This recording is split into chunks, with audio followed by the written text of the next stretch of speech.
Praise the lord. ఈరోజు April 13వ తారీఖు 2025వ సంవత్సరం రాత్రి 8:30 ప్రాంతంలో. విషయం ఏంటంటే, ఎప్పుడు ఏం జరుగుద్దో నీకు కానీ నాకు కానీ ఎవరికీ తెలియదు. భయంకరమైన ఎండ. అలాంటి ఎండలో ఒయాసిస్, ఎడారిలో ఒయాసిస్ అన్నట్టుగా ఈ టైంలో అంటే రాత్రి 8:30 ప్రాంతంలో ఉన్నట్టుండి చల్లగా వాతావరణం మారిపోయింది.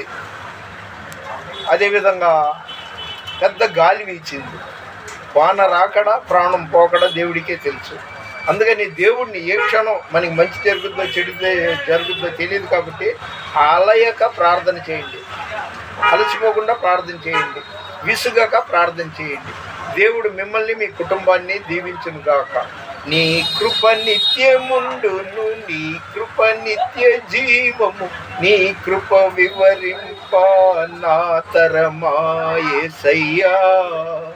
నీతిమంతుల గుడారాలలో వినబడుచున్నది రక్షణ సంగీత సునాదం. నేనైతే పడుకున్నప్పుడు, కూర్చున్నప్పుడు, తినేటప్పుడు అనుక్షణం యేసుని తలుస్తుంటా. ఇవాళ ఇంత వయసులో కూడా నేను ఇలా నిలబడ్డానంటే ఆయన కృప. ఇవాళ వర్షం వస్తుందంటే ఆయన చిత్తం. కాబట్టి ఎడతెగక ప్రార్థన చేయండి, విసుగకుండా ప్రార్థన చేసుకోండి. ఈ వీడియో చూసిన మిమ్మల్ని, మీ కుటుంబంలో ప్రతి ఒక్కరిని దేవుడు ఖచ్చితంగా దీవించును గాక. ఈ వీడియో చిత్రీకరించిన యవనస్తుడు గణేష్ను, అతని ఇంట్లో వాళ్ళందరినీ దేవుడు దీవించును గాక. దయచేసి లైక్ చేయండి, షేర్ చేయండి, సబ్స్క్రైబ్ చేయండి. దేవుని పరిచర్యలో మీ రత్నం ఫ్రాన్సిస్. God bless you.